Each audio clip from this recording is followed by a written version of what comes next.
সুপ্রিয় দর্শক, এই মুহূর্তে আমি দাঁড়িয়ে আছি টুলভান্ডার আলসিয়া মোড়ে। এখান থেকে শোনা হচ্ছে 5 নং চন্দ্রপুর ইউনিয়নের বিএনপির সর্বস্তরের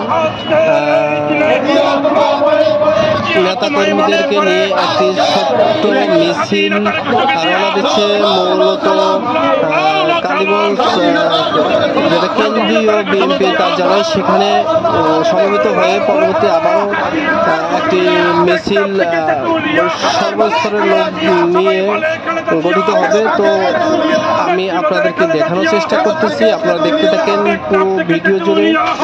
আর আমি আছি হাসিবুল, আপনাদের সঙ্গেই, ভালো থাকবেন, দেখতে থাকেন।